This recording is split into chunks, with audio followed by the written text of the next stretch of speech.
So, I've got a question for you. Do you think that even the worst show can change? That no matter how many mistakes that they've made, that they can get back on track and become at least decent if they just try? Well, this one has been a long time coming, hasn't it? Yes, the 2016 Powerpuff Girls reboot. In the past few months that it's been airing, it's created quite the stir and quite the controversy. I'll be honest, and I'll give you full disclosure. I was predicting that this show would turn out pretty terribly. And let me say this. Expecting and desiring are two different things. Whenever that I predict that something is going to turn out terribly, I'd be perfectly happy to be proven wrong. Ecstatic, as a matter of fact. I mean, a good product is a good product, and more good cartoons can only be a good thing, right? And if this show could have been good in spite of everything working against it, and everyone wanting it to fail, well, that would have been interesting, unlike the show that we actually got. Let's be honest, shall we? The original Powerpuff Girls ran into seasonal rot. Seasons 5 and 6, they were pretty blah. The original show lost its steam. It also had follow-ups and spin-offs that weren't the best received things in the world. The Powerpuff Girls movie was a financial failure, meaning that the corporate heads probably wouldn't be taking any more chances on this franchise. Not to mention that this show came out in the wake of Teen Titans Go, a spin-off that mocks everything that the original stood on, and making everyone uneasy of the concept, especially on Cartoon Network. Not only would I be happy if the show turned out good, with all of these factors, I'd be damn impressed.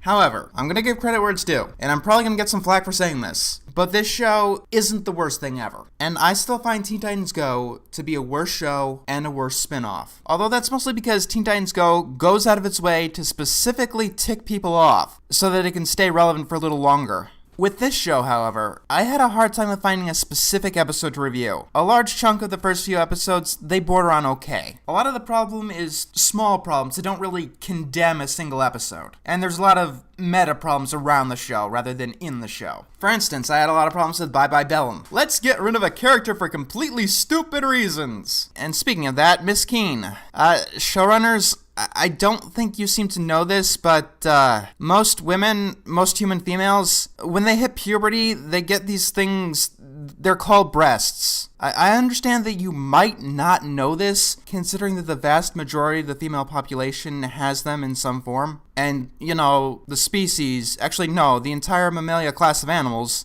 wouldn't exist without them. In fact, the mammalia class of animals is named after them, the mammary glands, which exist in the breasts. I mean, to be totally fair, it is possible that there's a legitimate reason that Miss Keene doesn't have breasts in this show. Like, not a stupid sense of reason, like an actual logical story reason. But I don't think that they're going to talk about them on a kid's show. And if you do, God help you after your last attempt at tackling major adult topics. But what am I supposed to think after they remove Miss Keene's breasts, and they dump Miss Bellum because she has large breasts? Maybe I should get Freud on the phone. I think this is his territory. The episode, on the other hand, it's okay. Other than the fact that they got rid of a character because they claimed she was sexist, while adding in another character who you could argue is a sexist stereotype. The villain in the episode talks about nothing but fashion. I know the game they're playing, and we'll talk about that at the end. Let's talk about the show for what it is first. Besides the obvious horn sweet horn, one of the absolute worst episodes of the show so far is the episode Painbow. So if you think I'm overreacting or you don't think this episode is too bad,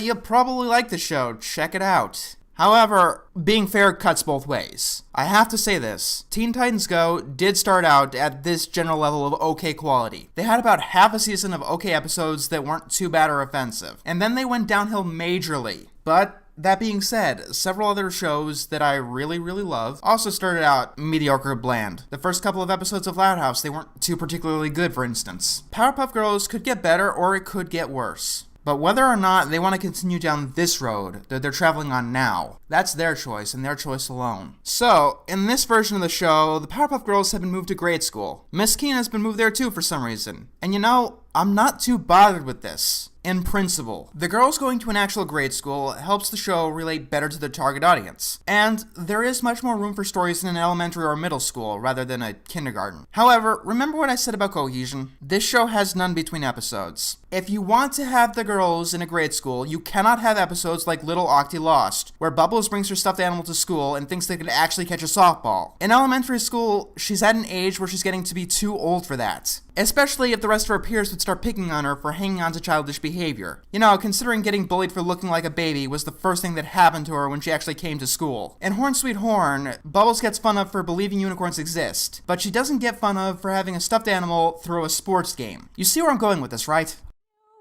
Is it an ice cream party? Early dismissal party?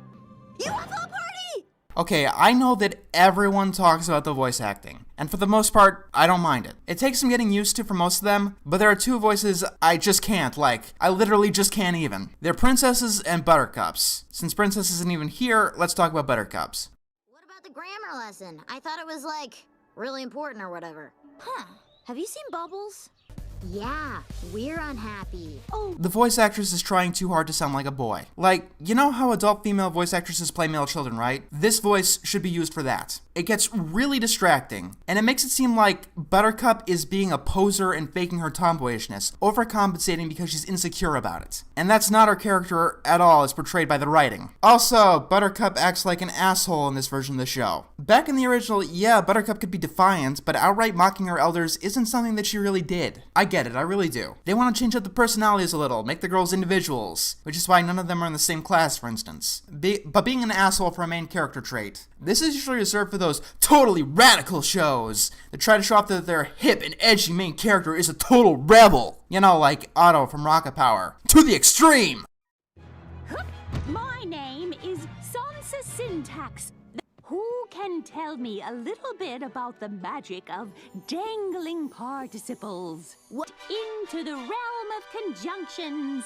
The most used conjunctions being and. You know that mystery where we try to figure out which state Springfield is in? Yeah, here's a new one for you. Try to figure out which grade the Powerpuff Girls are in now. So anyway, the rain stops and Miss Keene finds herself high on ecstasy. Wait, what? Is anyone else really creeped out right now? This is bad touch. And this episode just has so many creepy undertones like that. And the whole class, except Buttercup, becomes high on ecstasy. I know that a lot of people make jokes about drugs, but these are legitimately the symptoms of taking ecstasy, minus the teeth grinding and other nasty stuff like nausea. Basically, none of the negative side effects. People on ecstasy tend to act like this, constantly wanting to touch you or be touched or hugged. Hey Jim, you know what would be funny? If our episode in a kids cartoon involved an entire city getting high on ecstasy. But you know, let's not bring up any negative effects of the drug, because we gotta set a good example. Looking good to the censors is all that's important to us. Now have everyone touch each other in very creepy ways. Alright, this is something that's been bugging me since the beginning. The wingding eyes. Every time, and I mean every time they want the Powerpuff Girls to emote extremely, they just put a random fucking shape in the eyes. Once again, it's distracting like a lot of these minor problems. I mean, it works once in a while, and there are classic staples like money in the eyes when the character wants to get rich quick, but if you do it all the time, it gets old very quickly. Wingding eyes is basically a type of joke, and you're using the same joke essentially multiple times an episode, every episode. Also, they're using computer animation program, so that's pretty much a very lazy way to change the expression on an animation perspective. I get it, the eyes are half of the fucking face, but you've got to do something more. So a kid comes running by, and Buttercup trips him because she can do whatever she wants because everyone else is high on ecstasy. And she is not because... Okay, it's never explained why the Powerpuff Girls are not high on ecstasy right now.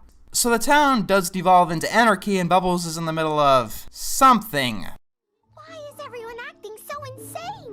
Sure. The better question is why you aren't. This is the biggest plot problem with the episode. I mean, the audience already knows why everyone else is going, yeah. But why are you three immune? You see, in a competent show, we'd at least get some kind of clue to a reason early on. For instance, if one of them was colorblind or if one of them was wearing glasses, and the answer would be revealed at the end. But we need some kind of clue. You can't just have the Powerpuff Girls not affected because plot. I mean, if we're talking about the original show, this episode is most similar to Tough Love. And the beginning of that episode clearly shows the plan that unfolds to the rest of the story. And specifically, why it doesn't affect the Powerpuff Girls. So Professor Utonium, who is busy, leads them on that the rainbow might be causing all of this. The rainbow?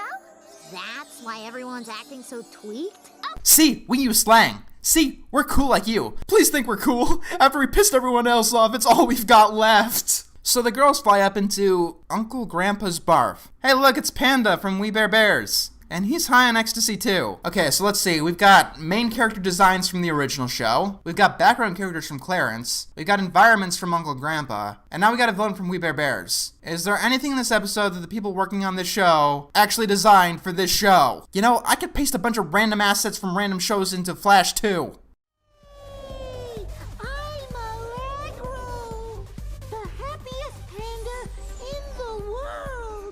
This guy is a villain, right? God, he's not even threatening enough to be like a joke villain that gets beaten up 5 seconds into a normal episode of any superhero show, merely to kickstart the plot. Yes! You know, I'm sure we're all gonna have a lot of fun watching this in 5 to 10 years. This show, it's gonna be up there with all of the greats. You know, like Quack Pack and Yo Yogi. Those are the classics. Also, why is Bubbles affected now, but not before? It's getting more distracting by the second. Okay, here's a problem that I've noticed that was most consistent with all of the episodes, even the more tolerable ones. The pacing of the stories. The pacing is absolutely shit most of the time. Sometimes they linger way too long on certain scenes, like here in the Panda's Rave, which takes up about half of the episode. At other times, they move too quickly, like the anarchy down below. You're supposed to show that this joy is bad, and to do that, we're gonna need to see a little bit more mayhem. The pieces are here, it just needs better pacing and a lot more cohesion. And everyone gets an A+, and I worked so hard on that diorama. So hard, it matters. Humble. You know, in the same way that Buttercup was kind earlier. And you know how Bubbles is gentle in every other episode where she goes off the handle because that joke isn't dead yet either. So Allegro hits Blossom and Bubbles with drugs. Oh, and the girls start twerking. So, I'm sure that you're tired of this criticism by now. I'm sure that even the detractors of the show are getting to be tired of this criticism by now. But I want you to listen to this, everyone. I've learned in the past few years, it's not the arguments that make you the most afraid or the most angry that you need to listen to the most. It's the arguments that bore you the most that are the most important to listen to. The ones that are the most tiresome. They need to be addressed the most often because they're brought up the most often. Because they're usually the best, most powerful, and most accurate arguments against you. And they haven't yet been defeated. So allow me to be boring for a moment or two. This twerking is a major problem with the episode. Quoth Wikipedia. Twerking is a type of dance in which an individual, usually a female, dances to music in a sexually provocative manner, involving thrusting hip movements and a low squatting stance. There's no way around it. You're having young school-age girls throwing around their asses in a type of dance that's specifically designed to sexually arouse. And before you call me a prude, I'm not the one who decided that boobs were the enemy. This is why a lot of people have a problem with the Powerpuff Girls twerking. It's not that twerking is lame or going to be outdated. Well, it is those things, but it's, you know, young school-age girls dancing sexually. Young girls are waving their asses, a part of the body associated with sex, in a dance that's designed to sexually stimulate. I really shouldn't have to explain this, but apparently I do. It's right here in front of me in a kid's cartoon, and it's fucking disgusting. So, the happiness zombies try to get Buttercup to join them. I mean, any competent show would have a trigger for this problem. You know, Buttercup makes a wish or sign a deal with the devil. You have him! But nope, Buttercup wants something, and coincidentally that thing kind of, sort of happens karmically. Isn't you? The town needs us. Just like you can't get away with plots like Little Octagon if you want to have the girls in grade school, you can't get away with statements like that and have most of the plots that are slice of life that have little to do with fighting or combat at all. The girls haven't earned that self-importance in this show. But there's a time and a place for having fun and doing what you want, just like Miss Keene was saying earlier. And Buttercup gets that message with no prodding at all. See what I mean with pacing? So, what we have here is a very sad excuse for combat. You see, I think this is why they're not doing much action. They fucking suck at animating it. You're animating this in Flash or Toon Boom, right? Here's an idea. Speed up the punches! I can do it with Windows Movie Maker. It will at least do something to give these punches some kind of impact. Instead, it looks like Buttercup is just lightly tapping Allegro. So Buttercup breaks him, and everything has gone into a big vortex of blah blah blah blah. So wait, why didn't the Powerpuff Girls get affected by the ecstasy rainbow? I mean, they're clearly not immune to its effects. So why didn't the rainbow affect them too? This episode was written in one draft, wasn't it? Because as the first draft, I'll be totally honest, it's decent, minus the twerking. It's got all of the ideas that it needs to have to be a sustainable plot. Like I said, with a little bit of work, it could be an updated version of Tough Love. It's got a moral that it wants to work to. The pieces are definitely there. But as a final draft, the pacing is shit. Buttercup learns the moral pretty much out of nowhere. As someone who needs to learn the moral, she doesn't have all of the pieces by definition. Also, the writer should spend some time actually listening to children before they write children's dialogue. Then again, considering everything else about this episode, I don't think that's a very good idea. Yeah, I'm not gonna get over that.